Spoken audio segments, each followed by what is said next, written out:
है कि उनके पास पैसा है ही नहीं, फिर भी इतना अच्छा पकड़ है फील्ड में, वो कैसे समझ? ईमानदारी सच्चाई में सदा रहा था, पैसे से चुनाव नहीं लड़ता है। कौन नहीं लड़ने देगा? ये प्रजातंत्र है, यहाँ कैसे रोक सकता है? किसी के बाप का जिम्मेदारी चलता है जो किसी को नहीं चुनाव नहीं लड़ने देगा। डुमरी का यहाँ रिजल्ट यही बताता है कि यहाँ से जयराम महतो जीत के जाएंगे तो मुख्यमंत्री के दावेदार हैं। हम लोग 20 से 25 सीट निकाल रहे हैं ना।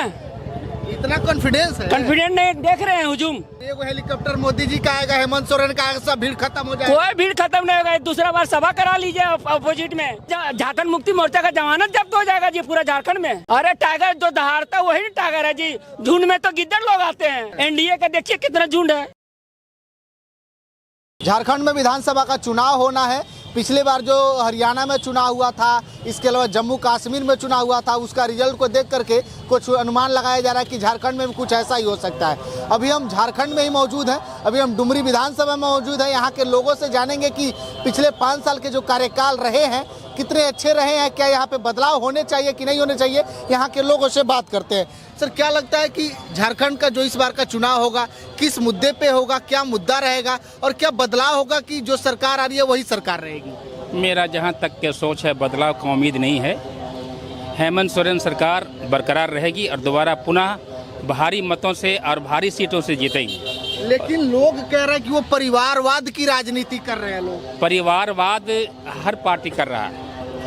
आप ऊपर से केंद्र से लेकर के राज्य तक आइए, सारे पार्टी में परिवारवाद है। आप परिवारवाद से किसको वंचित करते हैं?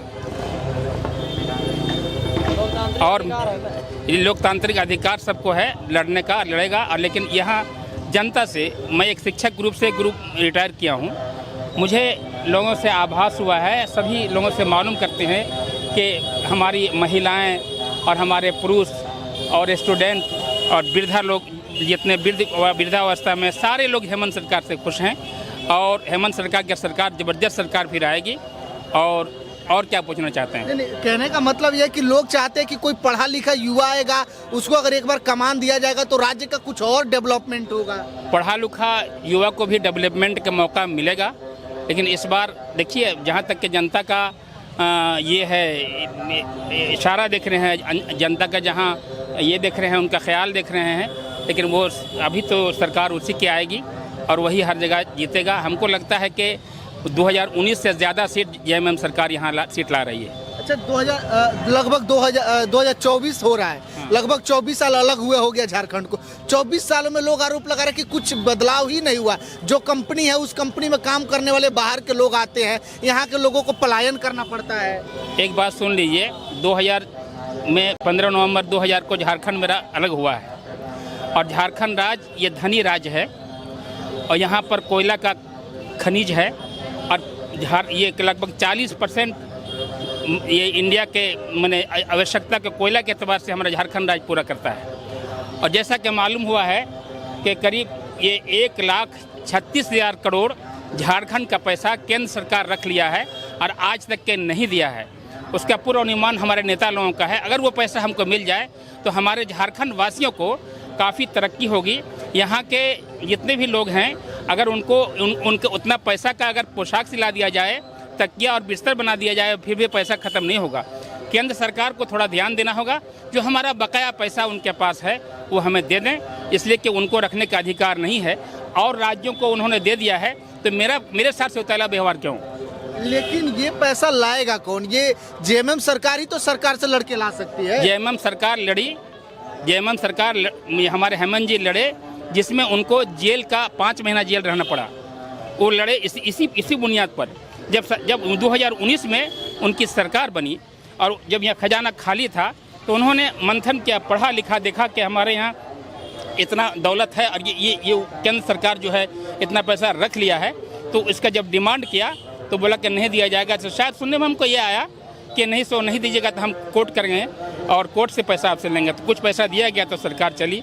इसी की वजह कर जो उनको जेल दिया गया और वो निर्दोष साबित भी हुए और वहाँ से जेल से भी निकले और फिर मुख्यमंत्री पुनः भी हैं और गॉड विलिंग फिर रहेंगे। अच्छा, लोग ये कह रहे हैं कि चंपई सोरेन के बीजेपी में शामिल होने से कुछ जो खेल है वो बिगड़ सकता है। हमको तो नहीं लगता है, क्योंकि वो भी तो एक जाने माने प्रतिष्ठित जाने माने हैं। लेकिन आप जान सकते हैं कि अभी जो है, अभी के वक्त में लगभग लुइस मरांडी और गणेश मोहली जो बीजेपी में नेता में थे, लगभग 6 कद्दावर नेता बीजेपी से मैंने जो हैं जेएमएम में ज्वाइन किए हैं।